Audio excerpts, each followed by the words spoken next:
Dandan.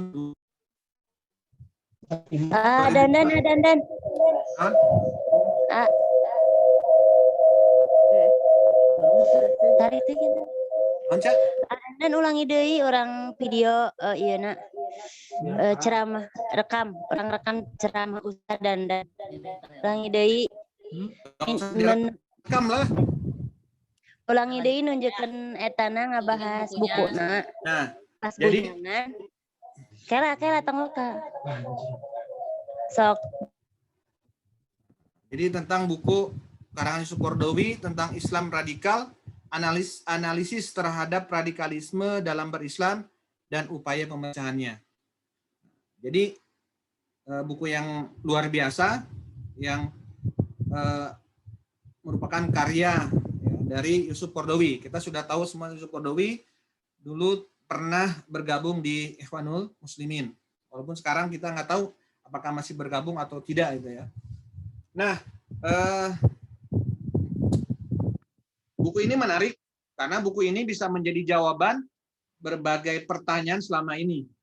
Jadi yang dibahas dalam buku ini secara garis besarnya adalah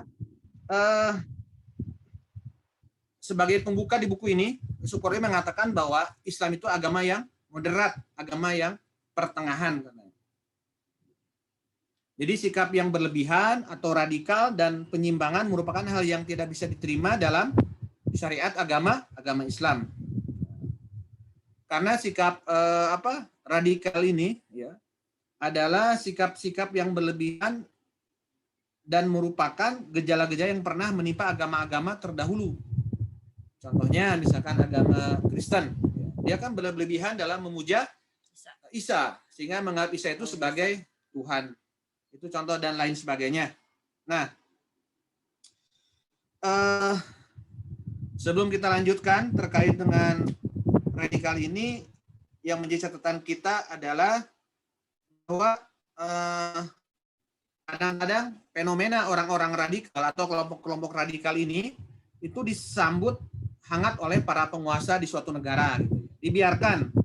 Dan aparat keamanan pun membiarkan tumbuhnya kelompok-kelompok radikal ini.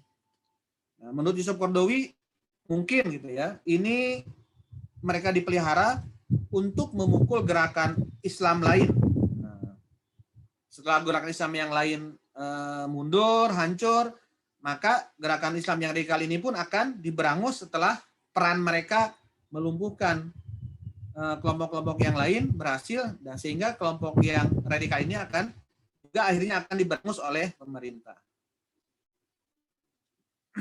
Kemudian di buku ini pun dibahas terkait dengan pertanyaan-pertanyaan. Yang pertama, apa itu makna radikalisme keagamaan?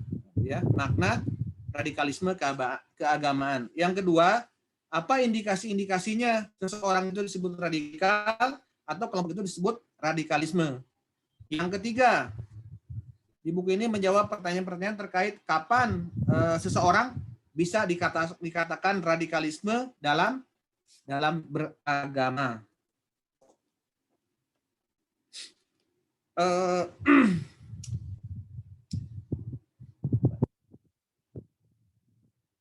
Nah, kemudian Yusuf Qaradawi pun menjelaskan ada catatan-catatan penting lainnya sebelum membahas tentang definisi radikalisme. Yang pertama adalah kadar keagamaan seseorang dan kadar keagamaan di suatu tempat hidupnya. Kita harus melihat kadar keagamaan seseorang dan kadar keagamaan di suatu tempat hidupnya.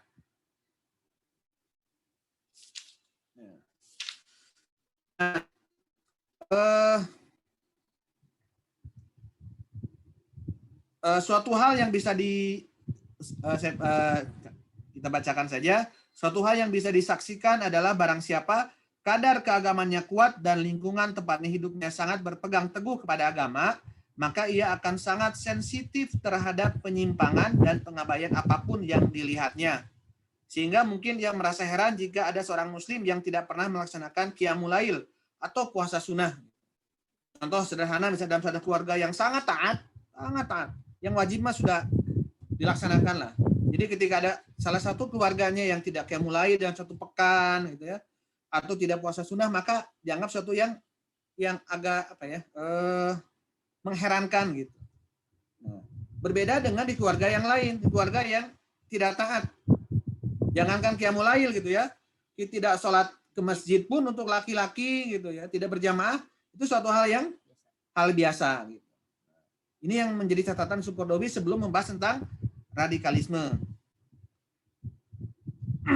Kemudian yang kedua yang menjadi catatan sebelum membahas tentang radikalisme adalah tidak adil dan tidak objektif menilai seseorang sebagai radikalis dalam agama hanya karena ia memilih suatu pendapat fikih yang keras. Jadi tidak objektif apabila menilai seorang sebagai radikalis pada agama hanya karena ia memilih satu pendapat fikih yang keras. Misalkan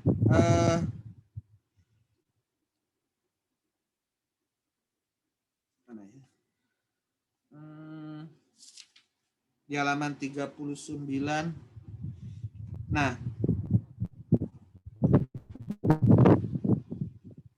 apakah dicap seorang radikalis bila seorang wanita dewasa yang meyakini mazhab ini dan menganggapnya sebagai bagian dari agamanya? Akankah dicap sebagai radikalis bila seseorang yang mendakwahi anak perempuan atau istrinya? Gitu ya. Seperti orang yang keras terhadap hukum-hukum tentang musik, gambar, melukis itu kan. Kan ada saudara-saudara kita yang menganggap bahwa nyanyian itu haram gitu kan. Musik, kemudian melukis gambar-gambar gitu kan. Ada saudara kita yang mengambil fikih yang lebih keras untuk dirinya dan kelompoknya. Nah, itu contohnya. Jadi tidak adil dan tidak objektif hanya menilai seorang sebagai radikalis. Sama ketika ada kelompok yang menganggap orang-orang yang taat beragama di KPK, yang celananya cingkrang, jenggotnya panjang, yang sholat berjamaah, dianggap sebagai kelompok-kelompok Taliban atau radikalis. Nah, itu contohnya. Nah, kemudian jadi apa pengertian radikalisme? Yusuf Qaradawi menyimpulkan beberapa pengertian tentang radikalisme. Indikasi radikalisme yang pertama adalah fanatisme terhadap suatu pendapat tanpa mengakui adanya pendapat yang lain. Fanatik terhadap pemahamannya sendiri tanpa memberikan tempat bagi pendapat lain yang jelas memberikan kemaslahatan kepada manusia dengan tujuan-tujuan syariat. Jadi dia fanatik terhadap suatu pendapatnya dan tidak menghargai, menghormati pendapat-pendapat yang lain.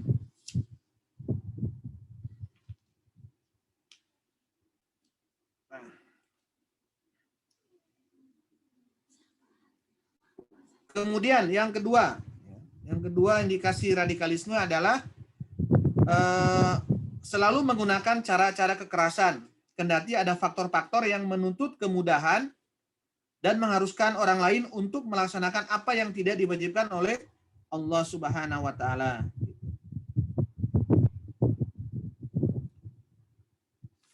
Misalkan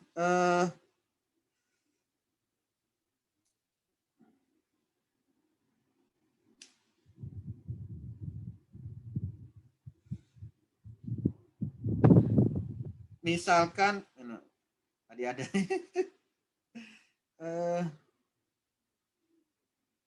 nah, misalkan Nabi adalah manusia yang paling lama melaksanakan sholat apabila sedang melaksanakannya sendirian. Hingga suatu ketika beliau melaksanakan qiyamul lail, beliau lama sekali yang menjadikan kedua kaki beliau bengkak-bengkak. Akan tetapi beliau merupakan manusia yang paling ringan sholatnya ketika menjadi imam. Itu contohnya.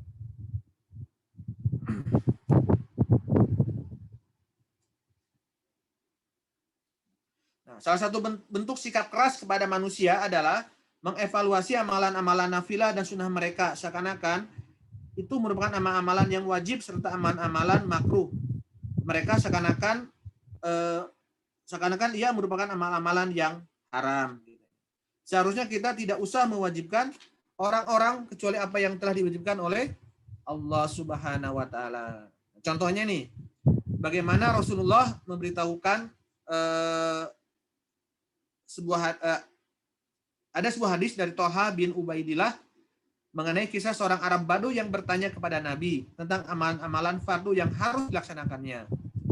Rasulullah pun memberitahu tentang sholat 5 waktu, zakat, dan puasa Ramadan. Orang Badu itu pun bertanya, apakah ada kewajiban selain itu? Beliau menjawab, tidak. Kecuali bila kamu ingin melaksanakan amalan sunnah. Ketika orang itu hendak pergi, dia berkata, demi Allah, aku tidak akan menambah atau mengurangi itu. Akhirnya Nabi SAW bersabda, sungguh beruntung jika ucapannya itu benar, atau sungguh masuk surga jika ucapannya itu tidak benar.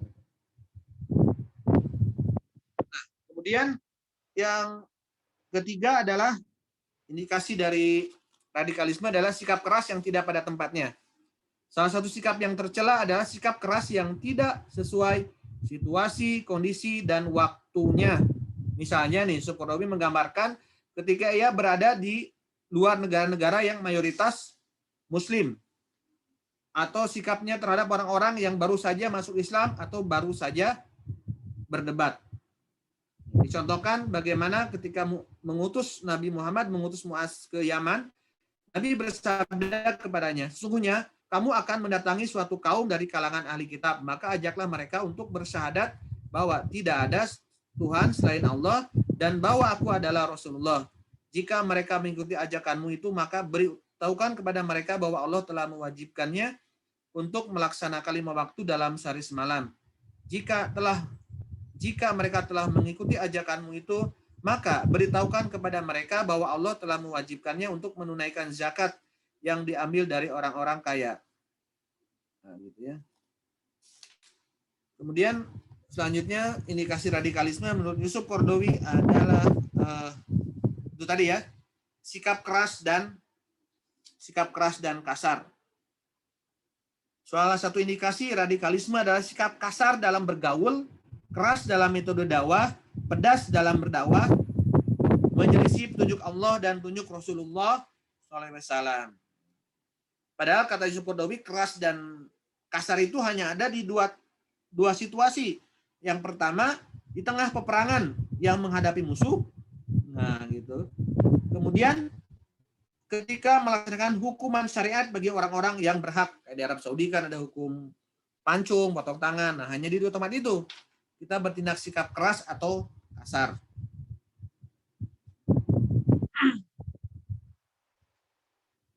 Kemudian yang kelima adalah berburuk sangka kepada orang lain atau sama muslim. Salah satu indikasi dan konsekuensi radikalisme adalah berprasangka buruk kepada orang lain serta memandangnya dengan kacamata hitam, sehingga tertutuplah segala kebaikannya yang terlihat hanya keburukannya. Prinsip pokok seorang radikalis adalah menuduh. Prinsip menuduh adalah menyalahkan. Nah, itu. Orang-orang yang radikal selalu terburu-buru berprasangka buruk dan menuduh hanya dikarenakan hal yang paling kecil sekalipun. Mereka tidak mau berusaha mencari alasan untuk orang lain, melainkan justru mencari-cari cacat dan membesar-besarkan kesalahan untuk memukul genderang agar mereka bisa mengubah kekeliruan menjadi kesalahan dan mengubah kesalahan menjadi kekafiran.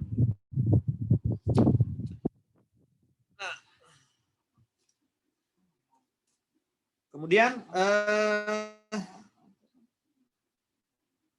nah itu ya, jadi indikasi-indikasi dari radikalisme. Jadi radikalisme sama dengan kurang lebih konservatif, jumud, fanatisme, kurang lebih seperti itu.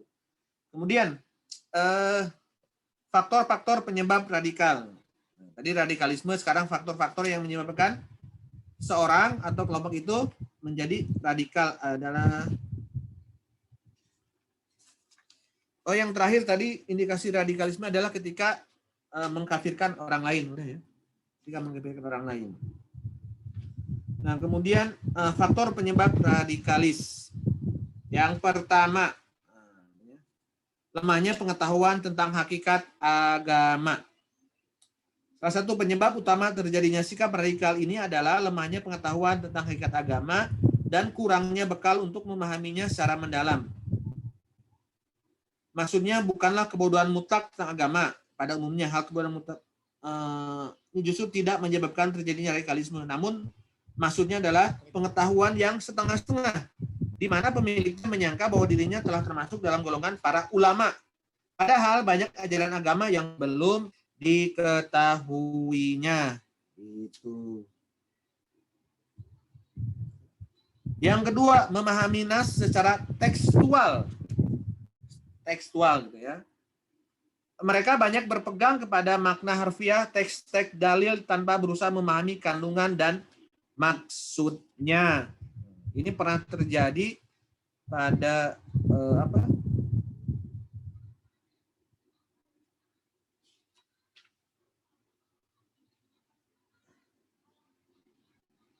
Ya, memahami secara tekstual. Kemudian yang ketiga, berlebihan dalam mengharamkan. Salah satu indikasi dangkalnya pengetahuan, ketidakmantapan dalam memahami agama, dan ketidakluasan dalam melihat cakrawala syariat adalah kecenderungan selalu menyudutkan, bersikap keras.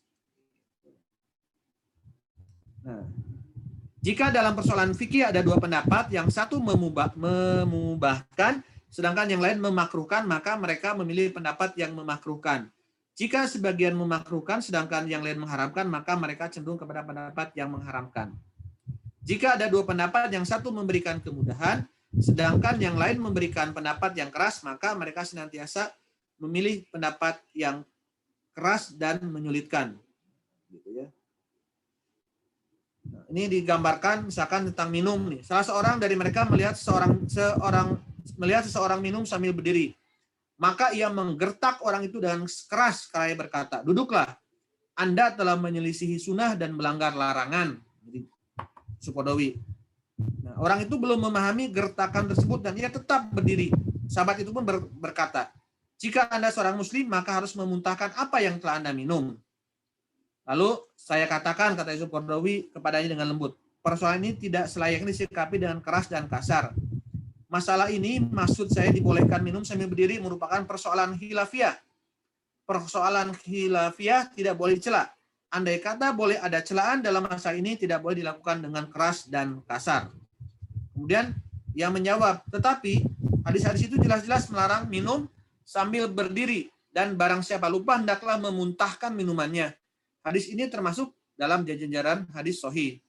Lalu Yusuf Qaradawi menjawab, "Tetapi hadis-hadis yang menyatakan boleh minum sambil berdiri itu lebih sahih dan lebih kuat. Oleh karena itu, hadis tersebut diriwayatkan oleh Bukhari dengan judul bab minum sambil berdiri.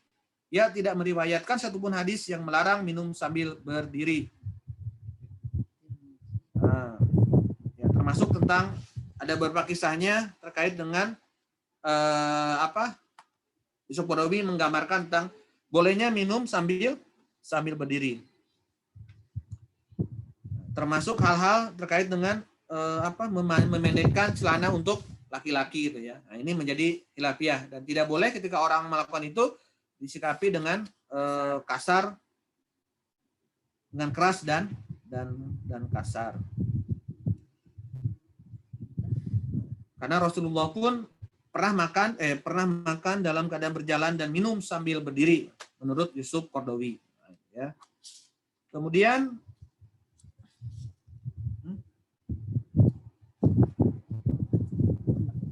faktor penyebab radikalisme lahir adalah lemahnya pengetahuan tentang sejarah, realitas, dan lain sebagainya. Ini agak susah menjelaskannya. Yang kelima, pemberangusan terhadap kebebasan dakwah. Karena ketika dakwah diberangus, batasi, maka akan timbul lahirlah orang-orang yang menjadi radikal karena untuk membela dengan asal membela Islam itu ya.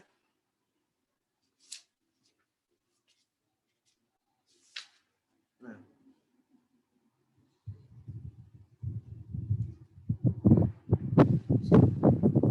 Terakhir yang faktor penyebab radikalisme, kekerasan dan siksaan. Nah, misalkan di suatu negara banyak ulama ditangkap, disiksa, nah, itu akan menimbulkan benih-benih radikalisme yang awalnya adalah pembelaan terhadap kehormatan agamanya, tapi ini akan menimbulkan itu. Nah, sebagai penutup dari Sukordowi terkait dengan itu adalah untuk kita, untuk semuanya, bahwa tidak berlebihan dalam melukiskan radikalisme. Jadi tidak berlebihan, radikalisme seperti apa ya. Nah, jadi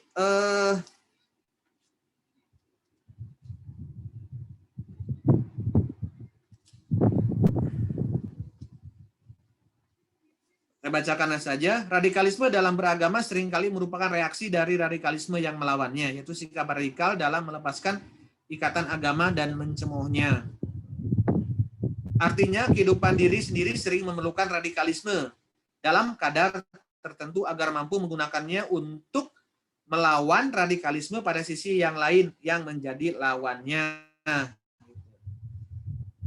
Nah, anehnya, orang-orang yang radikal dalam hal melepaskan diri dari ikatan agama dan bersikap antipati terhadap nilai-nilai dan keutamaan-keutamaannya tidak mendapatkan kecaman. Orang-orang yang liberal gitu ya, orang-orang yang tidak masuk agama, itu radikal, tapi tidak dikecam. Berbeda ketika orang-orang yang memegang teguh dan memberikan loyalitas kepada agama tadi. Contohnya orang-orang yang melaksanakan fikih untuk diri dan kelompoknya, seperti anak yang mau divaksin yang nutup telinga, gitu. Itu dianggap radikal, padahal yang ngomongnya pun adalah orang yang radikal. Dia tidak memberikan toleransi kepada orang-orang yang mengamalkan agamanya. Jadi adilkah bila kita mencerca dan menumpahkan segala kemarahan kepada para pemuda yang hidup untuk dan dengan Islam, senantiasa memelihara sholat, menjauhi kemungkaran, menjaga kemaluan, menundukkan pandangan, menjaga lisan, memelihara jenggot, memendekkan pakaian, memakai siwak, menjauhkan waktunya dari perbuatan sia-sia, berupaya tidak membelanjakan hartanya untuk hal-hal yang tak berguna sampai-sampai tidak mau merokok.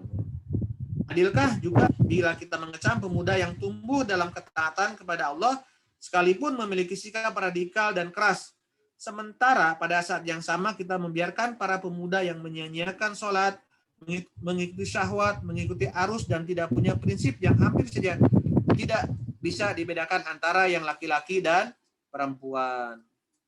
Adilkah jika celaan dan teriakan begitu keras ditujukan kepada radikalisme agama, sementara semua membisu terhadap radikalisme anti agama? Nah, itu poin penutup dari penyampaian buku hari ini. Punten panjang karena biar semangat membahas ini ya. Mudah-mudahan kita semua, dan insya Allah lah, ya, kita ini tidak ada yang radikal sebagaimana pandangan dari Yusuf Qaradawi ini, ya. Dan mudah-mudahan bermanfaat untuk kita semua. Terima kasih. Assalamualaikum warahmatullahi wabarakatuh. Waalaikumsalam warahmatullahi wabarakatuh. Panjang lah.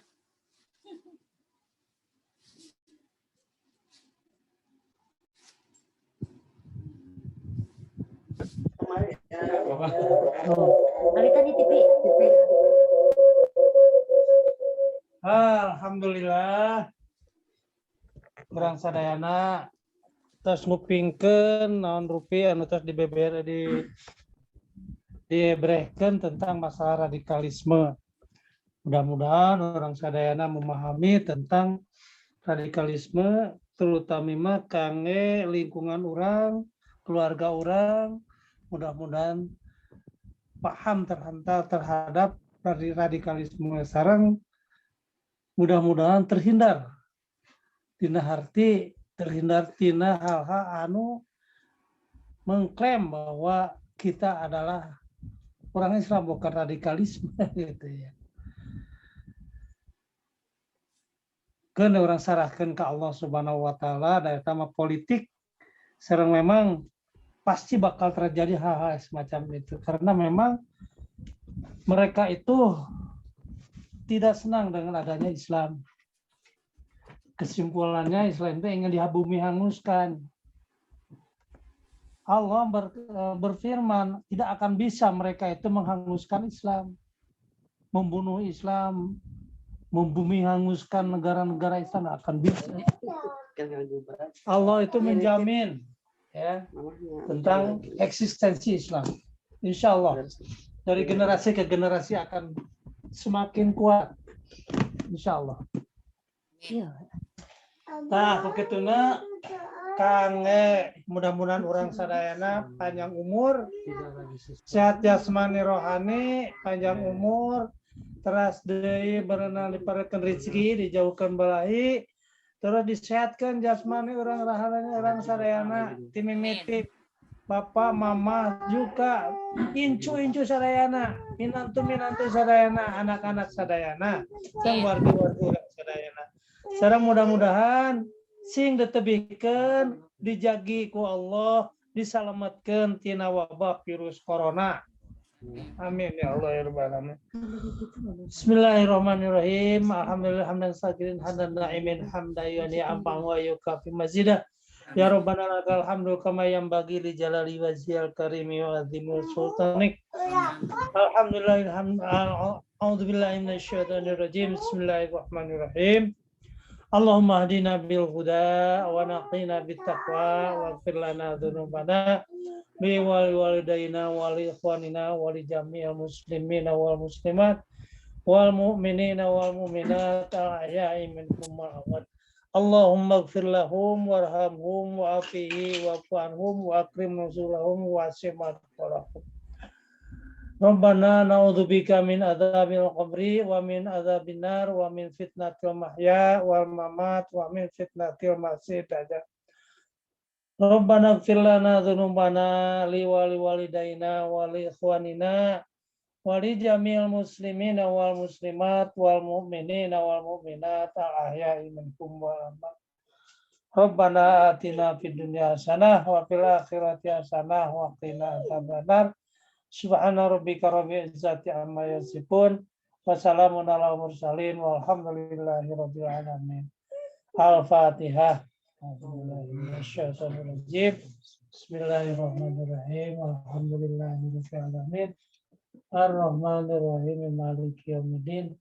Iyyaka na'budu wa iyyaka nasta'in. Ihdinas siratal mustaqim. Siratal ladzina an'amta 'alaihim ghairil maghdubi 'alaihim waladdallin.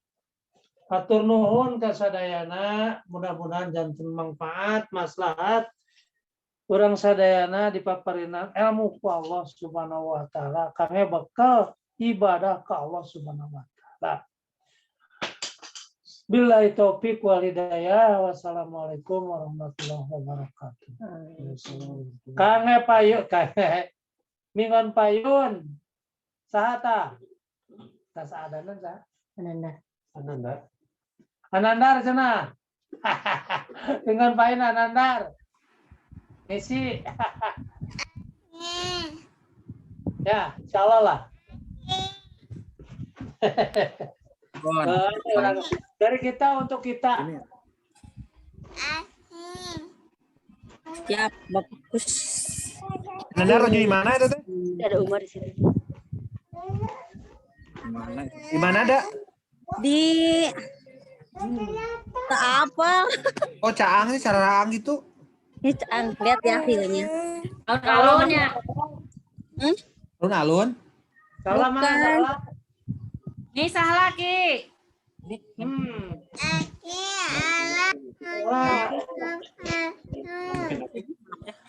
Kita Ala punya sepatu beli di Shopee. wah. Ratu online. Mau lapor dulu cenah. Ambil. Momen. Fatimah mana Fatimah? Liatin ke abang. Mari pulang. Marilah pulang. Dia tadi mana di Majalengka? Lu tuh Fatimah ya Allah. Geza mana Geza? Ya, aku di Majalengka. Geza mana Geza? Mana sih aneh? Di Resto Cafe 99. 99. Maher. Oi. Resto Cafe. Nih Aki nih, punya Aki nih. Sepatu tah.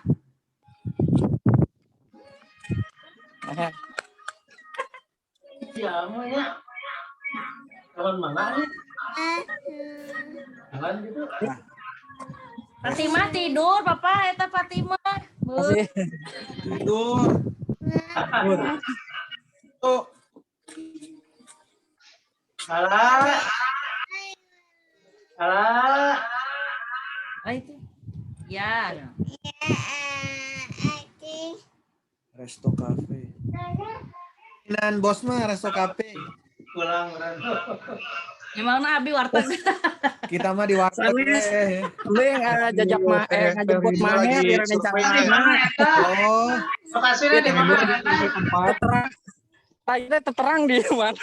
oh gitu. Terus ngajemput. Terus ngajemput Maher di rancangan anak. Terus Ya. kantonan. Oh. Enakeun tempatnya nya.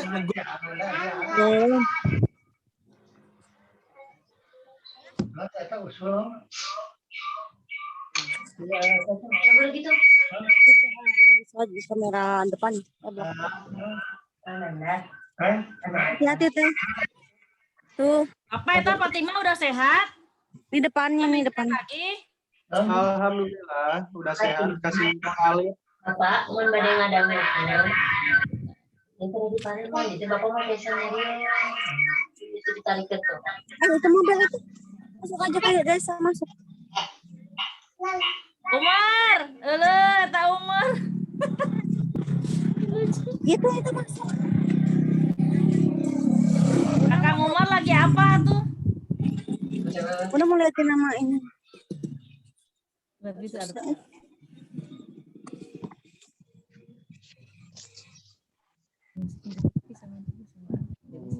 Saya tak. Nih. Eta Fatimah, lihat teuing.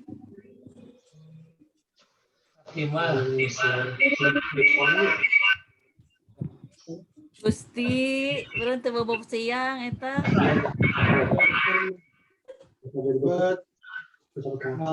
mana?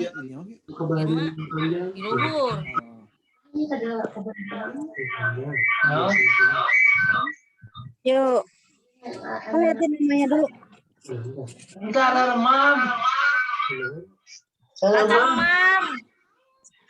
Mam. Mau, Bapak Mam sareng naon Oh eta iya, hoyong. Cafe 9. Mak mie Bapak yang panas. 9. 9, kurang 9 lagi. 9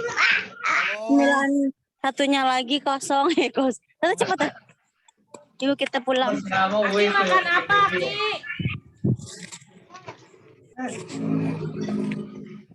Ah, siapa salikan eta piring. Eta piring.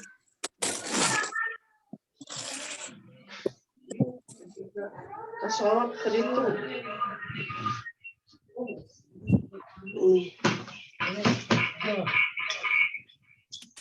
Nyalain lampunya teh. Mama ada mau naon eta. Aduh. Heuy. Abah, eta naon? Dimsum online. Waduh. Dimsum. Aduh. Masuk sis. Aduh. Kalau tadi dong. Ala Ica. Oh, Ica kan mau nyalira? Ya dong. Kan Ica? Ya gitu. Ah, bohong ah. Beli. Tidak percaya. Tidak. Kira-kira jatuh Mas. Kan belum nyoba, jadi tidak percaya. Udah nyoba mah baru percaya dong. Ah, online aja online. Kan naonin? Yakin Mam naon? Nih, Mau yang panas-panas, Aki. Mie. Nah, mau. Oh ya Allah, mie Gusti. Ya betul. Ambil. Tumar mau. Hangat Bi. Ah. Bi, hangat. genep. Itu yang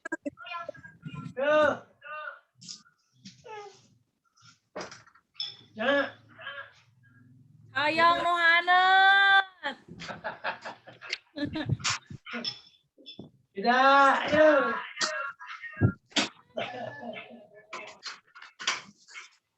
Ya. selamat Ya, enak, Selamat makan Aki. Makan apa Ki? Kami, si Aki mah, thank you. Sehat ya, In? Oh, mi.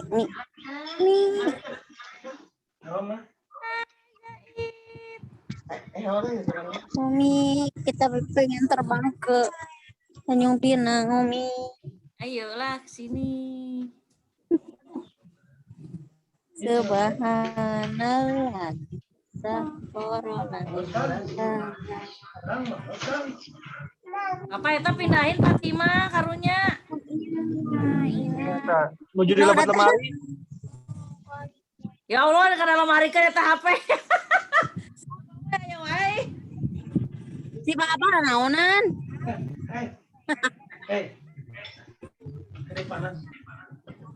Tidur Fatimah teh.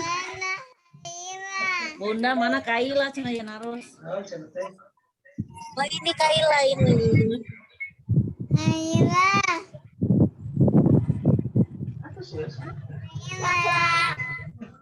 Halo, Teteh Cahda.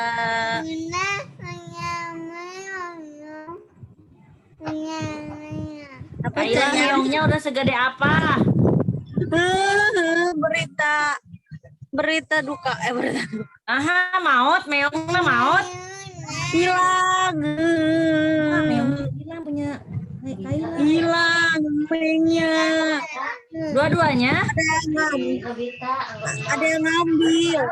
Dua-duanya? Iya, Astagfirullah.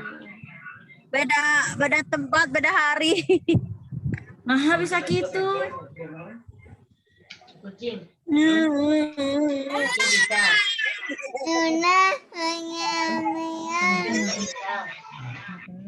Kan si Cimo itu yang putih main wae keluar, tapi nggak balik lagi.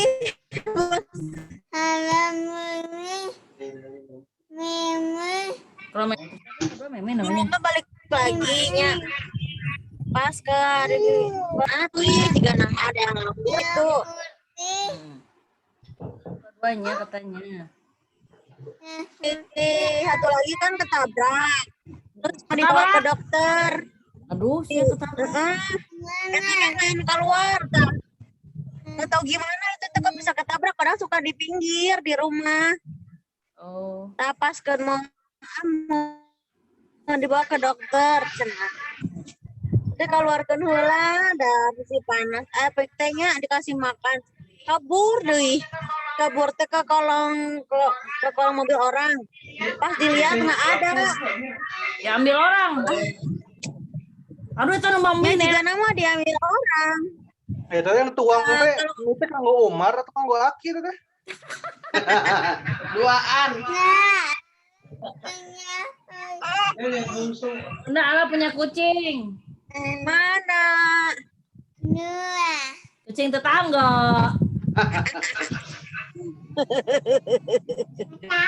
Nggak apa-apa, yang penting mah suka ini. Suka main nih sama kucingnya. Namanya Lula. Lula. Udah lagi cenah. Aku beli ketiau, Wi. Lebar ucing. Padahal pakai kalung anggar weh. Ada kalungnya nggak ada nama pemiliknya sih. Aduh, yang makan lagi.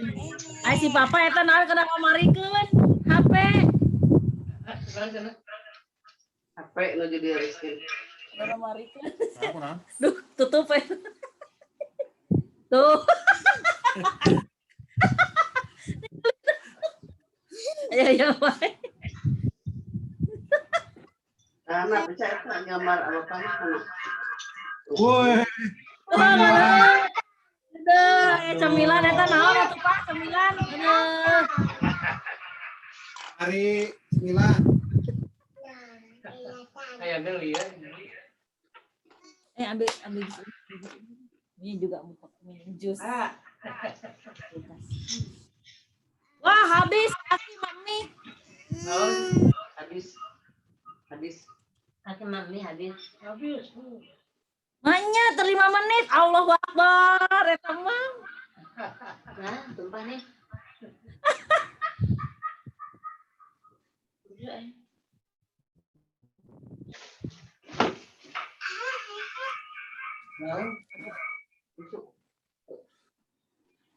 Bisa.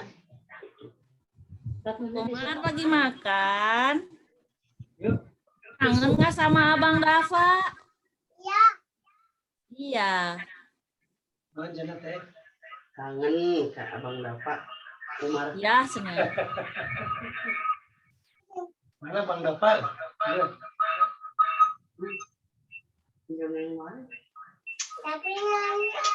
Oh, Umi mah minum ini aja, Umi mah. Minuman. Jus. Jus jambu. Temenakan jambu beremna tos we meser jusna. Tidak, udah habis. Mengundurkan diri. Oh iya, sudah pada mengundurkan diri. Mangga tuh. Nuhun ya sadayana, sehat-sehat. Mengundurkan diri. Dadanin Aki. Bu. Kang Umay. Assalamualaikum. Waalaikumsalam.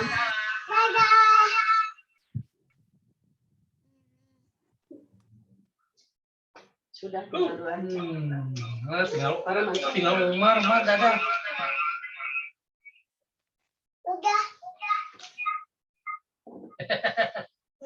Sudah, dadah. Udah. Emplak. Naon eta mah?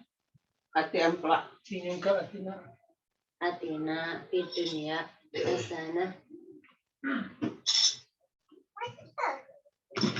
Kawan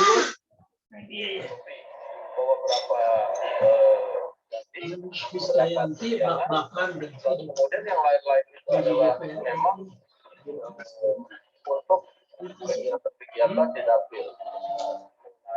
Lalu kemudian dapil,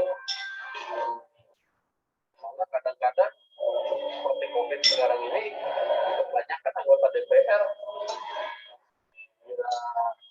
harus menutupi dari sumber lain karena banyaknya konstituen yang memerlukan kebutuhan seperti peralatan alat kesehatan dan baku.